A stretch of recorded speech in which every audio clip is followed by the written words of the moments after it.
Batman Superman World's Finest, number 20, written by Mark Waid, art by Dan Mora, Tamra Bonvillain, Steve Wands. Here we go, back to the Kingdom Come universe. And it's a weird way, the idea that you're going to get there, we're going to have to do a big, giant, cosmic treadmill.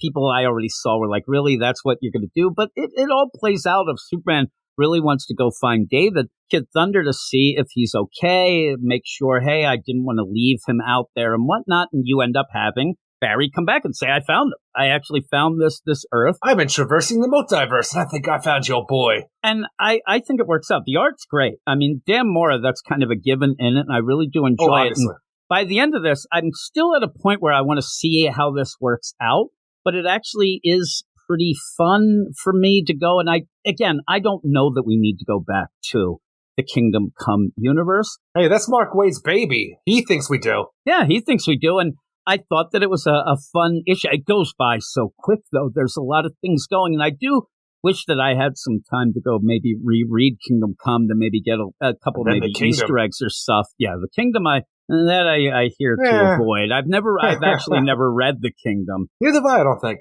I was specifically told not to read that by Alex Ross himself, because I ended up where he follows us, and I ended up talking to him for a couple times. Name drops there. And I said, oh my God, it was so cool. And I'm like, I'm going to read The Kingdom next. And I think he wrote, I'd prefer it if you don't, but if you really have to, don't talk to me about it. I'm like, I think I just pissed off Alex Ross about it. Like, I guess I'm not going to read it. Oh my goodness gracious. But I do like the reactions of Superman and Batman when we get there. But did you like it? Just straight up. No, that's the thing, is the idea, like, I want us to go to Kingdom Come because I find the whole idea of Mark Waid going back after all these decades to add more story to his, his 90s baby with Magog and everything that it meant for that Earth 22. I think that's really cool. In this setting, though, of World's Finest, goofiness kind of, it doesn't play off as well as I would have liked, because I take that story very seriously because it's a very serious universe that we're dealing with. But it's like, all right, I found your boy. I'm Barry Allen the Flash, the fastest man alive. I traversed the multiverse. And in order to get you there, I've re-engineered my cosmic treadmill to do this, and using hyper time stuff. So when we get there, using multiversal vibrational energy, there's going to be some hyper time distortion. And I'm like, yeah. You didn't have to go all this way, because now you're just adding hyper time to the multiverse, and I don't know why you have to. It's just to make things weirder than they have to be. It's like, okay, Batman and Superman go to Kingdom Come Earth, but then they go to the future to see where all the heroes are dead, see old versions of themselves from this universe.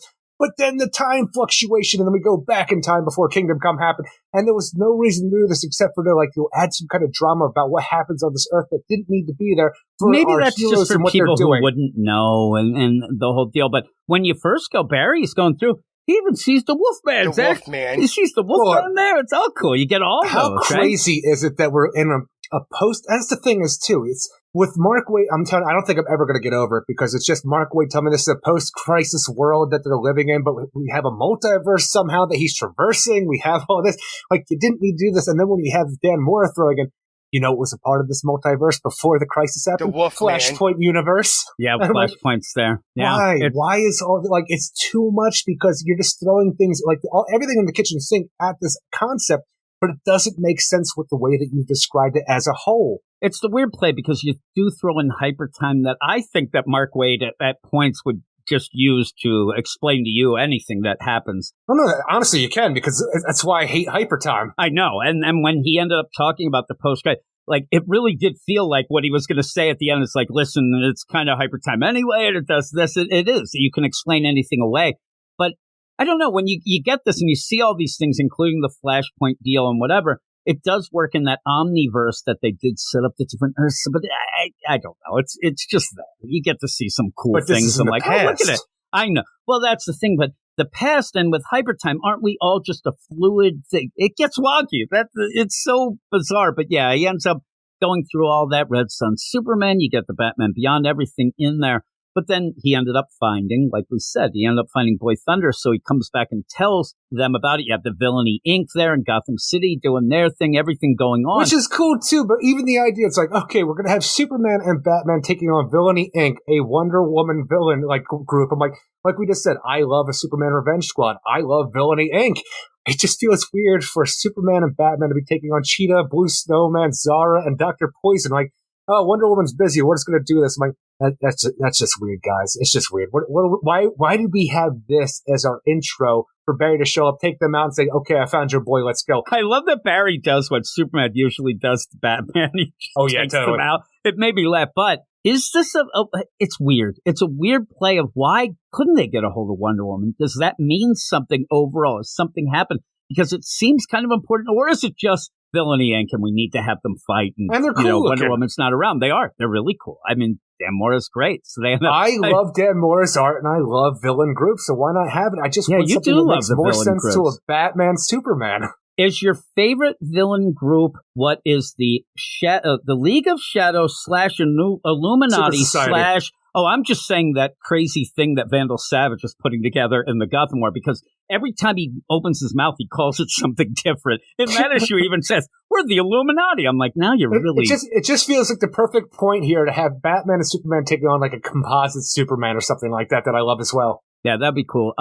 I'm telling you, what was it that drove you nuts? Was it the Mark Waid deal where they ended up doing that composite deal and they had that weird power? I couldn't remember because it reminded me of what Superman does in the Superman book where he says, I'm going to vibrate, use my powers. I'm like, that feels like something that Mark Waid would have done, and it would have driven Eric nuts. Well, that's the thing. We had the composite Batman Superman with the Green Lantern ring, almost like the diffusion technique from Dragon Ball. Yeah, that's what they did. And I knew there was something that drove you nuts. But Barry comes and somehow that damn Green Lantern Superman Batman composite like thing that we had in this series so far, somehow that's in Planet Krypton on Earth 22 Booster Gold's restaurant. How's that suit there? Oh, it's great. So you end up where Barry comes and says, I found Boy Thunder.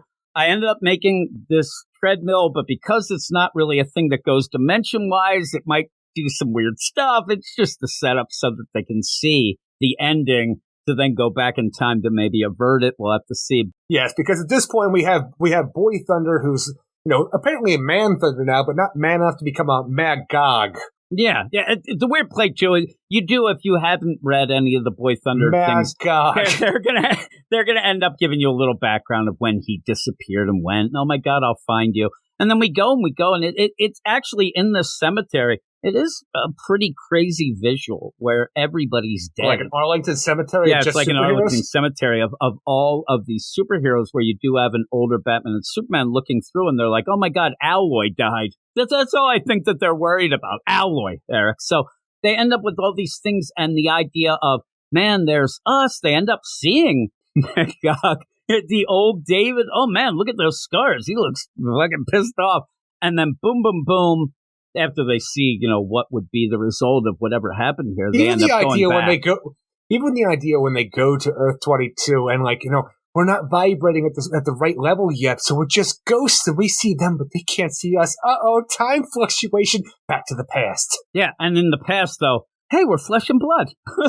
Hooray. Let's go to Planet Krypton and have a steak. It's a little wacky. They're like, we need to go somewhere to talk. Crusader. Planet Krypton, yeah, the Krypt disease. It's just for... It's good. It's weird, too. It is good, and it's fun.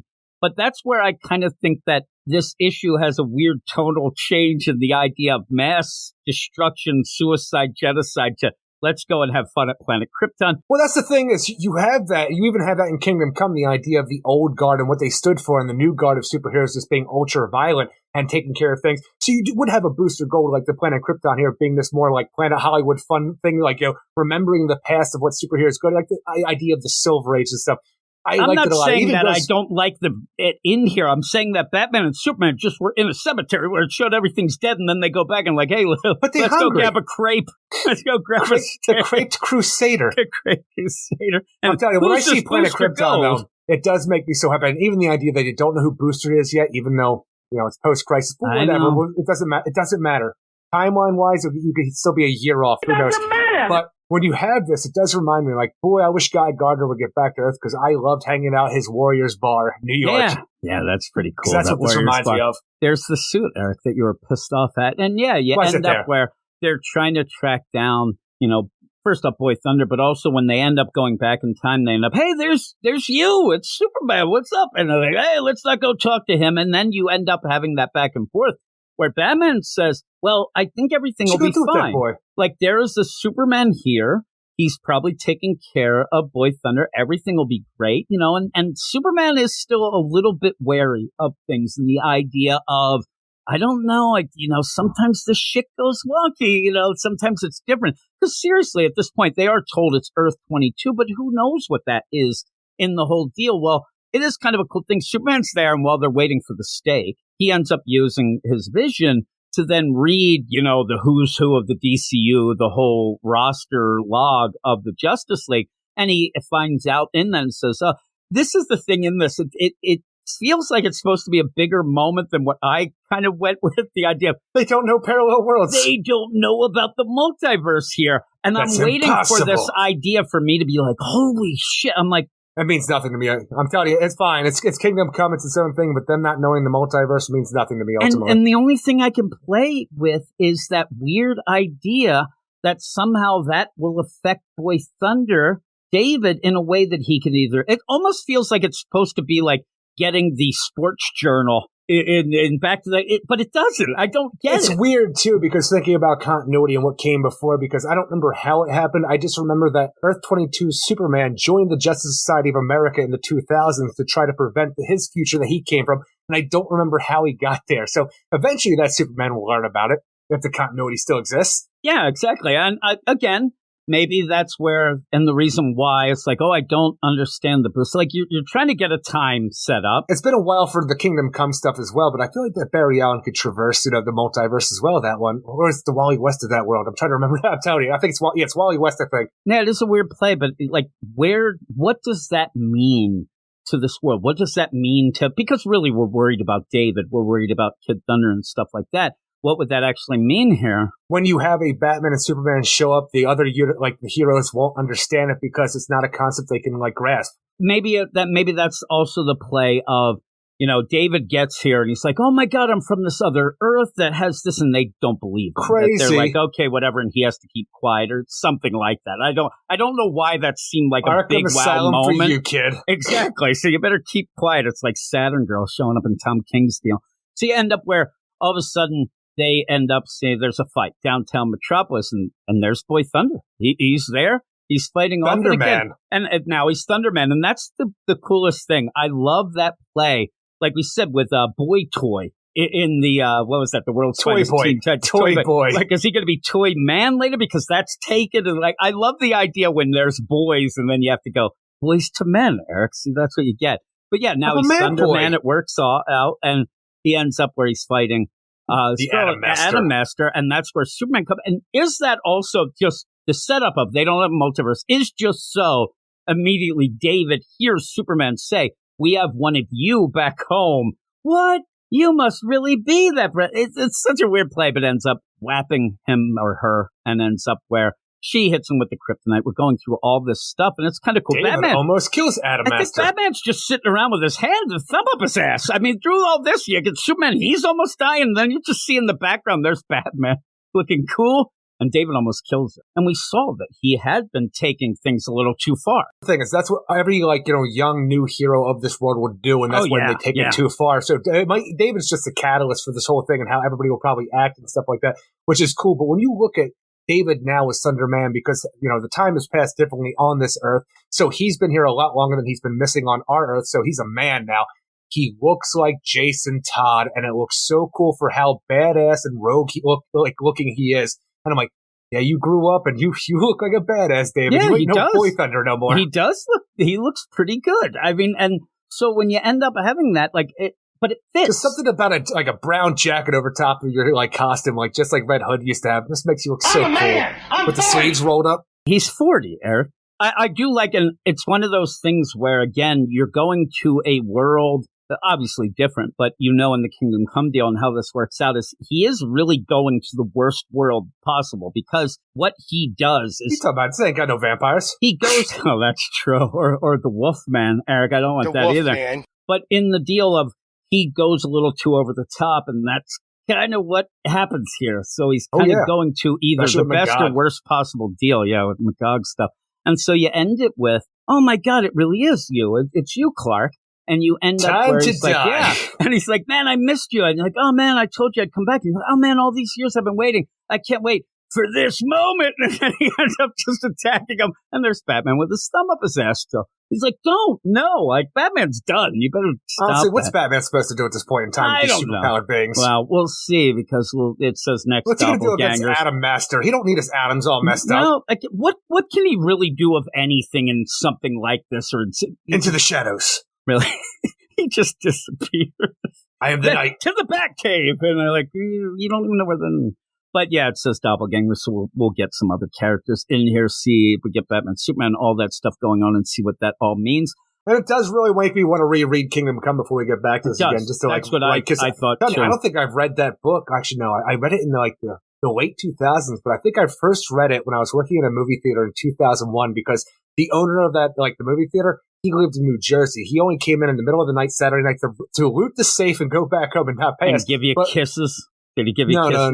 No, because the theater was closed down when he'd come in because he was trying to sneak around. Dare you? But in the main office that we had, all of the freaking cabinets where you have normal ledgers and stuff like that, all the important stuff for what office work, we had trade paperbacks and we stocked them all up. And that's why I first read the Kingdom Come, and I'm like, that was such a great summer to be alive in 2001. Yeah, I ended up, I think we did it in our Crisis podcast a while back, but again, if it isn't in the past 3 months, there's no way I'm remembering shit, but I enjoyed it, Eric. I hope you enjoy the idea that I enjoyed it. Pretty good story out there. Pretty cool, huh? Pretty cool indeed. So yeah, at the end, I love the idea that you could, is there any possible way that this is a dupe where it's this is the way that they say hello on Earth 22.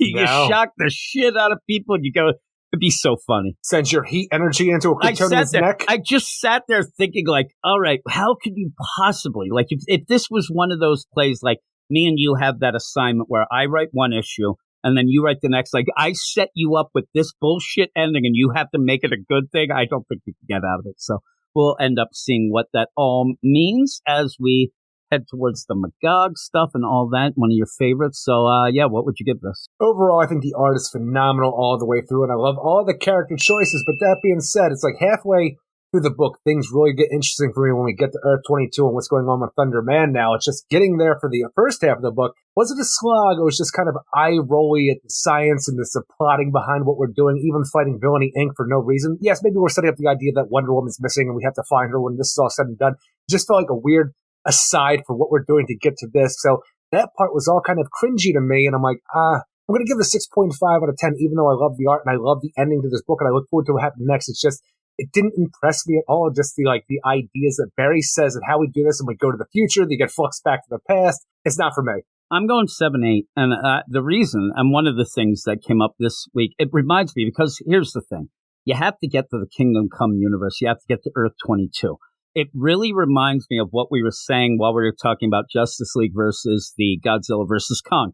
You have to get to the monsters. How are you going to get the monsters? And it was wacky. It took all issue, whatnot. In this, you do have to do something weird. You get it quick. You have some fun little asides. Oh, look at the Wolfman. And I just have so many questions about the world's finest timeline. But and that's a problem too. But here we are in this, and by the end, I thought, I didn't think that I really wanted to go back to the Kingdom Come deal. But like you said, by the end of this, I actually was, and I read this today. And when I read it, I thought, man, I wish that I could have, if I would have read it 2 weeks ago, we were talking, I would have went back and read Kingdom Come. Like you said, it kind of makes you want to go see it. And that means something. That means that it is intriguing. You want to see if things tie in.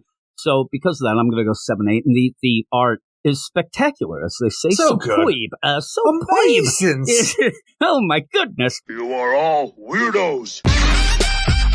Weird science is the revolution.